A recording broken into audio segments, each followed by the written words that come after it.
Helix is the iconic roller coaster dominating the skyline of Liseberg in Gothenburg, Sweden. This is one of the coolest looking rides ever. Like, I love just watching this thing go around the course, especially since it's just this giant mess of track. You don't know where it's coming from, where it's going next, and it is such a long ride that it's just mesmerizing to watch it go around the course. It also just amazes me how much this coaster uses the terrain. There really isn't anything else like it. So this is going to be my full in-depth take on this ride.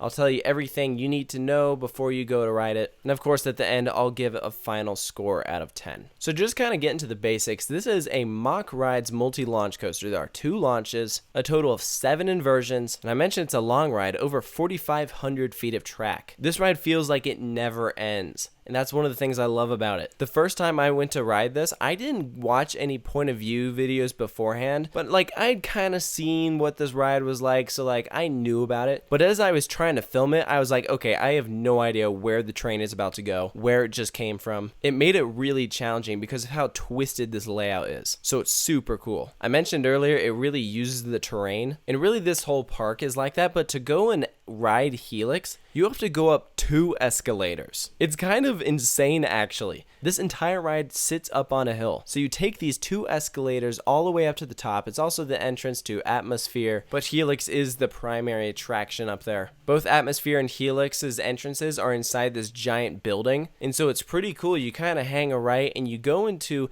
this really interesting looking queue. I really don't know what to make of it. I can't decide if I like it or if I don't. I kind of get the feel they were going for, but it's also kind of ugly, but that was like kind of intentional, I think. It's very industrial looking. I'm just not sure what the theme of this ride is in general. It's just lots of green illuminated lights, kind of holographic. It's very cool. I'm just not sure exactly what they're going for. This is not a story-based ride, which is fine. It's just very cool looking. And in terms of coolness factor, yeah, it's definitely up there. They do a good job at it. I mean, if you just look at the front of the train, it kind of looks like headlights, but I don't think it's supposed to be a car. So maybe I'm just dumb, but if someone in the comments knows the theme for this ride, I mean, hey, take it away. I'm sorry. This is my favorite part of the ride, the soundtrack. It's from Score, and it is so good. You hear it going, and it just gets you so pumped up. I listen to this soundtrack on a daily basis. It is my favorite thing Score has ever done. I can't get enough of it. So if you haven't heard the Helix launch-based soundtrack by Score,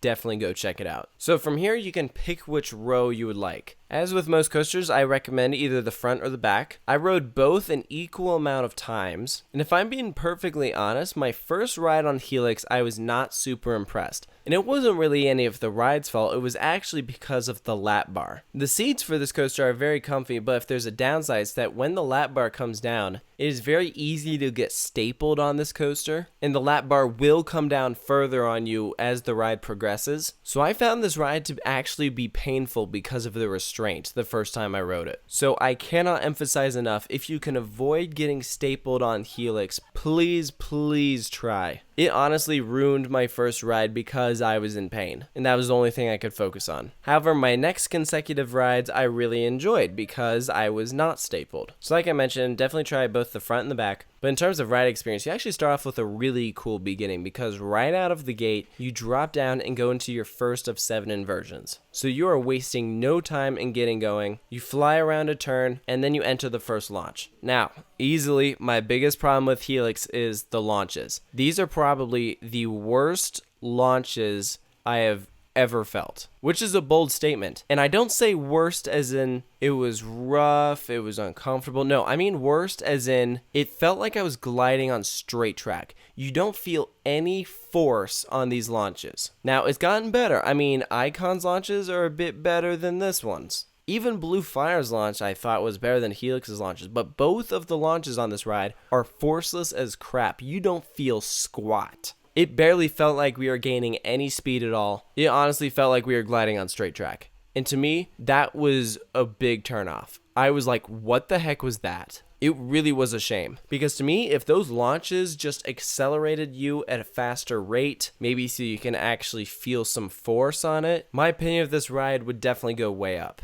thinking about the ride layout, those launches are probably my least favorite part. Which is a shame because actually in terms of layout, I think it has a great layout. It's got an excellent mix of inversions. So many times the ride is hugging the ground, going through twists and turns. And even more impressive, the ride spans almost the entire layout of the park. It is very long and stretched out. So pretty much anywhere in the park you can see Helix. But as a result of using the terrain, the coaster actually doesn't go up super high. Probably the tallest moment of this ride is that inverted top hat. But if anything, this shows that this coaster isn't really about the height or the speed. I honestly thought the Helix should have been a little faster. It felt like it was going through some of those elements a little slow, and I think some of that really just goes back to the launches. But my two favorite parts of this ride were the Airtime Hills. There are 2 ejector Airtime Hills on Helix, and they are so good. If you're sitting in the back row, you fly up, and it is insane. Those 2 Airtime Hills are better than any moment of airtime on Balder. It is the single 2 best moments of airtime in the entire park. So that's personally why I think I preferred the back seat on this coaster, but you'll still kind of get that feeling in the front.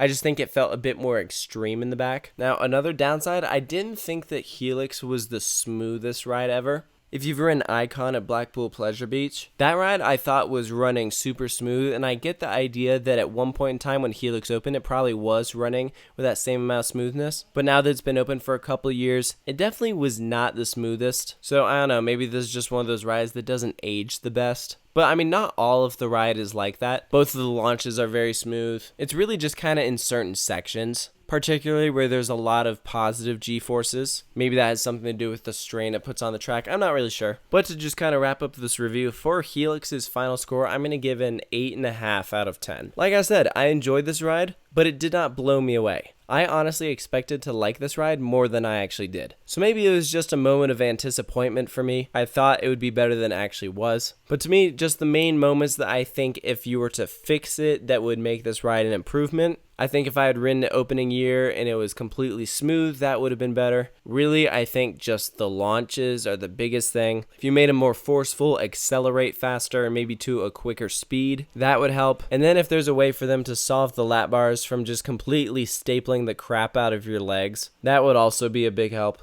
But I mean, between the 3 MACK rides launch coasters in Europe, I would take this over Icon and Blue Fire. So don't take this review as it's a bad ride, because it really is not. I enjoyed it a lot. I just think there are certain things about it that could have made it better. But that's just my opinion on Helix at Liseberg. If you've ridden it, let me know down in the comment section about your thoughts on it. And of course, you can stay tuned for more European coaster reviews coming soon here at Coaster Studios.